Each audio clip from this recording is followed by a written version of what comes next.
कुरुक्षेत्र के निकट गांव दबखेड़ी के पुल की हालत ठीक नहीं है। ग्रामीण भी हैं परेशान कि वर्षों से पुल की हालत सुधारने का कोई प्रयास नहीं किया गया है। ग्रामीणों का कहना है कि पुल वैसे भी संकीर्ण है और ऐसे में रेलिंग भी कई जगह टूटी हुई है, जिस कारण कोई भी बड़ा हादसा हो सकता है। मौके पर युवाओं ने कहा कि संबंधित विभाग पुल की हालत को सुधारे। जब नहर बनी थी तभी पुल बना था। पुल की रेलिंग टूटने और संकीर्ण होने से बनी ग्रामीणों में असुरक्षा की भावना। वहीं पंजाबी सिंगर राज गुरमीत ने कहा कि यह रास्ता सबका साझा है, लेकिन आने जाने वालों को काफी दिक्कतों का सामना करना पड़ रहा है। इस पुल की रेलिंग बुरी तरह डैमेज हो चुकी है। धुंध में अधिक परेशानी होती है।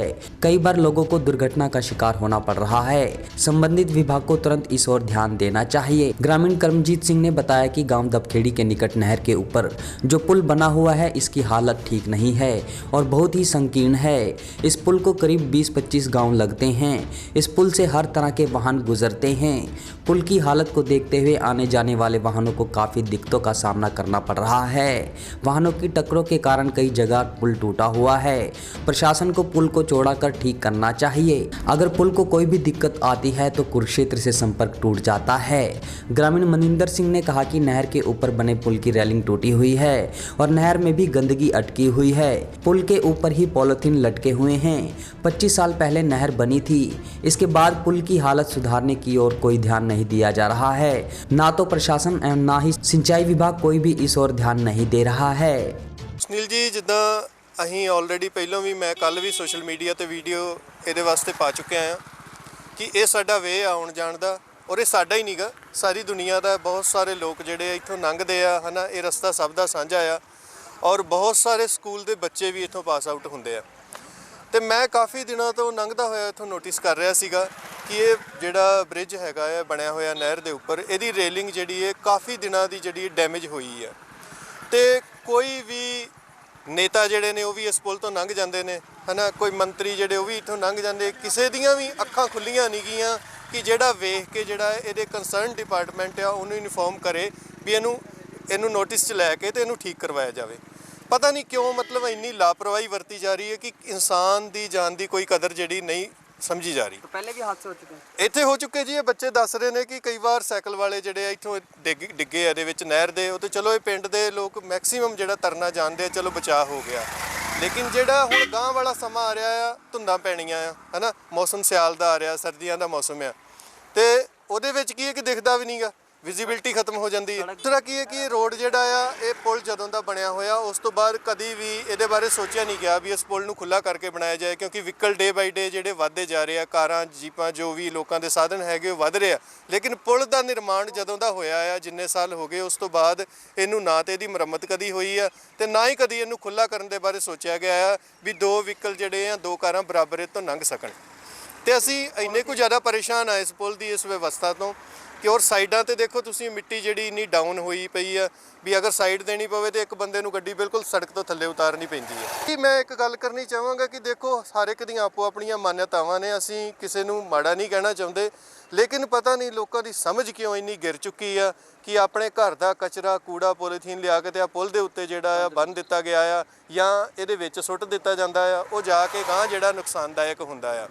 ਤੇ ਉਹਨਾਂ ਨੂੰ ਵੀ ਮੇਰੀ ਇੱਕ ਬੇਨਤੀ ਆ ਕਿ ਜਿਹੜੇ ਵੀ ਭੈਣ ਭਰਾ ਇੱਦਾਂ ਦਾ ਕੰਮ ਕਰਦੇ ਆ, ਪਲੀਜ਼ ਜੋ ਤੁਸੀਂ ਕਰਨਾ ਹੁੰਦਾ ਆ, ਆਪਣੇ ਘਰੋਂ ਕੋਈ ਸਮਾਨ ਲੈ ਕੇ ਸੁੱਟਣ ਵਾਸਤੇ ਆਉਂਦੇ ਹੋ ਤੇ ਆਪਣਾ ਉਹ ਪੋਲੀਥੀਨ, ਆਪਣਾ ਬੈਗ ਜਿਹੜਾ ਹੈ ਵਾਪਸ ਲੈ ਕੇ ਜਾਓ।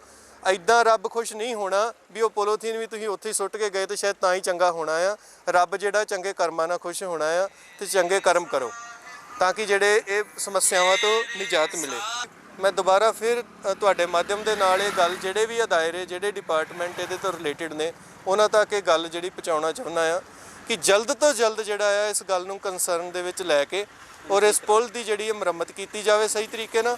ਔਰ ਆਉਣ ਵਾਲੇ ਟਾਈਮ ਦੇ ਵਿੱਚ ਜਿਹੜਾ ਆ ਇਸ ਪੁਲ ਦਾ ਜਿਹੜਾ ਪਲਾਨ ਕਰਕੇ ਜਿਹੜਾ ਇਹਨੂੰ ਖੁੱਲ੍ਹਾ ਕੀਤਾ ਜਾਵੇ, ਤਾਂ ਕਿ ਹੁਣ ਜਿੱਦਾਂ ਤੁਸੀਂ ਸਾਧਨ ਦੇਖ ਰਹੇ ਹੋ, ਇੱਕ ਅਗਰ ਚੀਜ਼ ਲੰਘ ਰਹੀ ਤਾਂ ਦੂਜੀ ਨੂੰ ਪਿੱਛੇ ਖੜਾ ਹੋਣਾ ਪੈਂਦਾ ਆ, ਕਿਉਂਕਿ ਬਹੁਤ ਸਾਰੇ ਲੋਕ ਜਿਹੜੇ ਆ ਅਥਾਹ ਟੈਕਸ ਜਿਹੜਾ ਪੇ ਕਰ ਰਹੇ ਆ। ਤੇ ਜੇ ਉਸ ਟੈਕਸ ਦਾ ਪੈਸਾ ਸਾਨੂੰ ਨਹੀਂ ਬੈਨੀਫਿਟ ਉਹਨੇ ਦੇਣਾ ਤੇ ਫਿਰ ਉਹ ਟੈਕਸ ਸਾਡੇ ਤੋਂ ਵਸੂਲਿਆ ਕਿਉਂ ਜਾ ਰਿਹਾ ਆ। ਲੋਕਾਂ ਦੀ ਇੱਕ ਛੋਟੀ ਜਿਹੀ EMI ਵੀ ਜਾਂਦੀ ਹੈ, ਕਿਸੇ ਦੀ ਕਿਸ਼ਤ ਵੀ ਜਾਂਦੀ ਹੈ ਤੇ ਉਹਦੇ ਵਿੱਚੋਂ ਵੀ ਟੈਕਸ ਜਿਹੜਾ ਕਲੈਕਟ ਕੀਤਾ ਜਾਂਦਾ ਆ। ਲੇਕਿਨ ਪਤਾ ਨਹੀਂ ਕਿਉਂ ਅੱਖਾਂ ਪ੍ਰਸ਼ਾਸਨ ਨੇ ਜਿਹੜੀਆਂ ਬੰਦ ਕੀਤੀਆਂ ਹੋਈਆਂ, ਕਿ ਉਹਨਾਂ ਨੂੰ ਨਜ਼ਰ ਨਹੀਂ ਆਉਂਦਾ। ਔਰ ਬਾਈ ਚਾਂਸ ਜਦੋਂ ਕੋਈ ਹਾਦਸਾ ਹੋ ਗਿਆ